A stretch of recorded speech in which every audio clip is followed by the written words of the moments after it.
ಪ್ರತಿಭೆ ಸಾಧಕನ ಸ್ವತ್ತು. ಅಂತ ಪ್ರತಿಭೆ ಇರ್ತಕ್ಕಂಥವ್ರಿಗೆ ಪ್ರೋತ್ಸಾಹಿಸುವಂಥದ್ದು ಕೂಡ ನಮ್ಮೆಲ್ಲರ ಜವಾಬ್ದಾರಿ, ಕರ್ತವ್ಯ ಅಂತ ನಾನು ಭಾವಿಸ್ತಾ ಇವತ್ತು ಚೇತನ್ ರಾಮ್ ಅವರು ಕೂಡ ತುಂಬ ಹೆಚ್ಚಿನ ವಿಚಾರಗಳನ್ನು ಹಂಚ್ಕೋಬೇಕಾಗಿದೆ. ನಾವು ಕೂಡ ಶಿಕ್ಷಣ, ಆರೋಗ್ಯ, ಕೃಷಿ, ನೀರಾವರಿ, ಕ್ರೀಡೆ, ಸಾಹಿತ್ಯ ಕ್ಷೇತ್ರಕ್ಕೆ ಆದ್ಯತೆ ನೀಡಿ ನಾವು ಕೆಲಸ ಮಾಡ್ಕೊಂಡು ಬಂದಿದ್ದೇವೆ.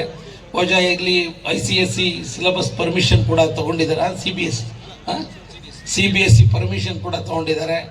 ಬಹುಶಃ ತುಂಬ ಈ ಸಂಸ್ಥೆ ಹಂತವಾಗಿ ಉನ್ನತ ಮಟ್ಟಕ್ಕೆ ಬೆಳೀತಾ ಇರ್ತಕ್ಕಂಥದ್ದು ನನಗೆ ತುಂಬ ಸಂತೋಷವನ್ನು ತಂದಿದೆ ಅಂತಕ್ಕಂಥದ್ದನ್ನು ಕೂಡ ನಾನು ಈ ಸಂದರ್ಭದಲ್ಲಿ ಹೇಳಿ, ಏಕೆಂದರೆ ಈ ಆಡಳಿತ ಮಂಡಳಿಯಲ್ಲಿ ಒಳ್ಳೆ ಮನಸ್ಸಿರ್ತಕ್ಕಂಥವ್ರು ಇದ್ದಾರೆ. ಯಾಕೆಂದರೆ ತಿರುಮಲ ಓಬೇಗೌಡರ ಕುಟುಂಬ ಅಂದರೆ ಈ ತಾಲ್ಲೂಕಿನಲ್ಲೇ ದಾನ ಧರ್ಮಕ್ಕೆ ಮತ್ತೊಂದು ಕುಟುಂಬ ಅನ್ನೋದಿದ್ರೆ ಅದು ತಿರುಮಲ ಓಬೇಗೌಡರ ಕುಟುಂಬ ಅನ್ನೋದು ನಾನು ಹೆಮ್ಮೆಯಿಂದ ಹೇಳಲಿಕ್ಕೆ ಬಯಸ್ತಾ ಇದ್ದೇನೆ. ಅಂತ ಮಂಜಪ್ಪನವ್ರು ನಮ್ಮ ಮುಂದೆ ಇಲ್ಲ, ಅಕ್ಕವರು ಆ ಸ್ಥಾನದಲ್ಲಿ ಇವತ್ತು ಅಧ್ಯಕ್ಷರಾಗಿ ಒಂದು ಜವಾಬ್ದಾರಿನ ತಗೊಂಡಿದ್ದಾರೆ. ಅದೇ ರೀತಿ ನಮ್ಮ ಅನಿಲ್ಲೂ ಕೂಡ ಶಿಕ್ಷಣದ ಜೊತೆಗೆ ಈ ತಾಲೂಕಿನ ಒಬ್ಬ ಯುವ ಪ್ರತಿಭೆಯಾಗೂ ಕೂಡ ಬೆಳೆದು ಈ ಶಿಕ್ಷಣ ಸಂಸ್ಥೆಯಲ್ಲಿ ಒಬ್ಬ ಕಾರ್ಯದರ್ಶಿಯಾಗಿ ಜವಾಬ್ದಾರಿಯುತ ಕೆಲಸ ಮಾಡ್ತಿದ್ದಾರೆ. ಅದೇ ರೀತಿ ನಮ್ಮ ಚೇತನ್ ಖಜಾಂಚಿಗಳಾಗಿ ತ್ರಿಮೂರ್ತಿಗಳು ಕೂಡ ಒಳ್ಳೆಯ ಒಂದು ಸಂಸ್ಥೆಯ ಕಟ್ಟತಕ್ಕಂಥದ್ರಲ್ಲಿ ತುಂಬ ಒಂದು ಉತ್ತಮ ಒಂದು ದಾಪುಗಾಲನ್ನ ಆಗ್ತಾ ಇದ್ದಾರೆ. ಅವ್ರಿಗೆ ಅಭಿನಂದಿಸ್ತೆ. ನಮ್ಮ ಪ್ರಸಾದ್ ಮಂಜಪ್ಪ ಅವ್ರ ಮಗ ಒಂದು ಒಳ್ಳೆಯ ಮನಸ್ಸಿರ್ತಕ್ಕಂಥ ಯುವಕ, ತುಂಬ ಸಂತೋಷ ಅಂತ ನಾನು ಭಾವಿಸಿ, ಸಾಮಾನ್ಯವಾಗಿ SSLC ಆದ ನಂತರ ಇವತ್ತು ಮೈಸೂರು ಇರ್ಬೋದು, ಬೆಂಗಳೂರು ಇರ್ಬೋದು, ಹಾಸನ ಇರ್ಬೋದು, ಹಾಸ್ಟೆಲ್ ಫೆಸಿಲಿಟೀಸ್ ತುಂಬ ಮುಖ್ಯ.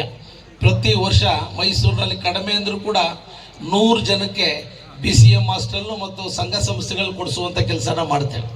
ಇವತ್ತು ಬ್ಯಾಂಗ್ಳೂರಿನಲ್ಲಿ ಅಲ್ಲೂ ಕೂಡ BCM ಹಾಸ್ಟೆಲ್ ಮಕ್ಕಳುಗಳಿಗೆ ಪರ್ಸೆಂಟೇಜ್ ಮೇಲೆ ಒಳ್ಳೆ ಕಾಲೇಜಿನ ಅಡ್ಮಿಷನ್ ಪಡೆದಿರ್ತಾರೆ. ಅವ್ರಿಗೆ ಹಾಸ್ಟೆಲ್ ಬೆಂಗಳೂರು ಅಂದರೆ 1 ರಿಂದ 1.25 ಲಕ್ಷ ತಗೋತಾರೆ ವಾರ್ಷಿಕವಾಗಿ. ಅಲ್ಲಿ ನಡವಳಿಕೆಗಳ ಆಧಾರದ ಮೇಲೆ ನಮ್ಮ ಜೀವನಗಳು ರೂಪಿತವಾಗ್ತವೆ. ಉತ್ತಮವಾದಂಥ ನಡವಳಿಕೆಗಳು ನಮ್ಮ ಭವಿಷ್ಯಕ್ಕೆ ಸೋಪಾನ. ಯಶಸ್ಸಿನ ಮೆಟ್ಟಿಲುಗಳನ್ನು ಹತ್ತಬೇಕಾದ್ರೆ ಹಿಂತಿರುಗಿ ನೋಡಬಾರದು. ಯಶಸ್ಸನ್ನು ಗಳಿಸಿದ ಮೇಲೆ ಹಿಂತಿರುಗಿ ನೋಡುವುದನ್ನು ಮರಿಬಾರದು. ಈ ಭಾವನೆಯನ್ನು ನಾವು ಹೃದಯಾಳದಲ್ಲಿ ಸ್ವೀಕರಿಸಬೇಕು ಅಂತ ನಾನು ಈ ಸಂದರ್ಭದಲ್ಲಿ ವಿನಂತಿಯನ್ನು ಮಾಡಿ, ನಾನು ನಮ್ಮ ಮಕ್ಕಳ ತಂದೆ ತಾಯಿಗಳಿಗೆ ವಿನಂತಿ ಮಾಡ್ತಕ್ಕಂಥದ್ದೇನಪ್ಪ ಅಂದರೆ, ತಮ್ಮ ಮಕ್ಕಳಿಗೆ ಏನಾದರೂ ಕೊಡುಗೆಯನ್ನು ಕೊಡ್ತಕ್ಕಂಥದಕ್ಕೆ ಅವಕಾಶ ಇದ್ದರೆ ಅದು ಸಮಯ ಎಂಬತಕ್ಕಂಥ ಕೊಡುಗೆ ಎಂಬತಕ್ಕಂಥ ಮಾತನ್ನು ಹೇಳಲಿಕ್ಕೆ ಬಯಸ್ತಾ ಇದ್ದೇನೆ. ಪ್ರತಿ ದಿವಸ ತಮ್ಮ ಮಕ್ಕಳ ಚಲನವಲನಗಳ ಬಗ್ಗೆ ಮನೆಗೆ ಬಂದಂಥ ಸಂದರ್ಭದಲ್ಲಿ 1 ಗಂಟೆ ಅಥವಾ 2 ಗಂಟೆನಾದ್ರು ಕೂಡ ಅಕ್ಕಪಕ್ಕದಲ್ಲಿ ಕೂತು ಪ್ರೋತ್ಸಾಹಿಸಿದರೆ, ನಮ್ಮ ತಂದೆ ಪಕ್ಕದಲ್ಲಿದ್ದಾರೆ, ನಮ್ಮ ತಾಯಿ ಪಕ್ಕದಲ್ಲಿದ್ದಾರೆ ಅಂತ ಇನ್ನೂ ಆತ್ಮಸ್ಥೈರ್ಯದಿಂದ ಗುರಿ ಮುಟ್ಟುವಂಥ ಕೆಲಸವನ್ನು ಮಾಡ್ತಾರೆ. ಏಕೆಂದರೆ ಯಾರಲ್ಲಿ ಎಜುಕೇಷನ್ನಲ್ಲಿ ಒಂದು ಉತ್ತಮವಾದಂಥ ಪ್ರತಿಭೆ ಇದೆ, ಮತ್ತೊಂದಿದೆ ಅಂತ ಗೊತ್ತಾಗಲ್ಲ. ಉದಾಹರಣೆಗೆ ಒಬ್ಬ ಚೇತನ್ ಸಾಯಿ ಸಚಿನ್, ನಮ್ಮ ಸಿದ್ದರಾಜಣ್ಣ ಇದ್ದಾರೆ, ದೀಪಕ್ ಸಾಯಿ ಸಚಿನ್ ಅಂತ ಒಬ್ಬ ಯುವಕ. ಅವನು ಲಾಸ್ಟ್ ಇಯರ್, ಅದರ ಹಿಂದಿನ ವರ್ಷನೇ IITಗೆ ಸೆಲೆಕ್ಷನ್ ಆಗಿದ್ದಾನೆ. ಅವನದು 96% ಪರ್ಸೆಂಟೈಲ್ ಅದು IITಗೆ ಅಲ್ಲ ಸರ್, ಪರ್ಸೆಂಟೈಲ್. ಅವ್ರಿಗೇನಾಗಿದೆ, ಅವ್ರ ತಾಯಿ ಇಲ್ಲ, ಕೊರೋನಾದಲ್ಲಿ ಅವ್ರ ತಾಯಿ ತೀರ್ಕೊಬಿಟ್ಟಿದ್ದಾರೆ. ಅವ್ರ ತಂದೆ ಎಲ್ಲೋ ಒಂದು ಕಡೆ ಕೆಲಸ ಮಾಡ್ಕೊಂಡಿದ್ದಾರೆ.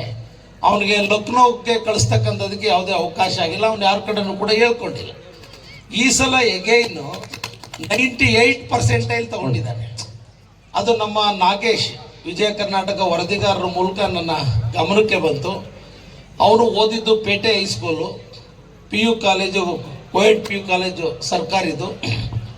ಬಹುಶಃ ಅವನು ಓದಬೇಕಾದ್ರೆ ಸಾಮಾನ್ಯವಾಗಿ ಅವನ ಪ್ರಶ್ನೆ ಕೇಳಿ ಅಂತ ಕೇಳಿಸ್ತಿರ್ಲಿಲ್ಲ. ಅವನ ಪ್ರಶ್ನೆಗೆ ಟೀಚರ್ಸೇ ಉತ್ತರ ಕೊಡೋಕ್ಕಾಯ್ತಿದ್ದಿಲ್ಲ. ನಮ್ಮ BRC ಮತ್ತು BO ದಯವಿಟ್ಟು ಅವನು ಯಾರು ಪ್ರಶ್ನೆ ಕೇಳಕ್ಕೆ ಹೋಗ್ಬಿಡಿ ಅಂತ ಅನ್ನೋ ಒಂದು ಸ್ಥಿತಿ.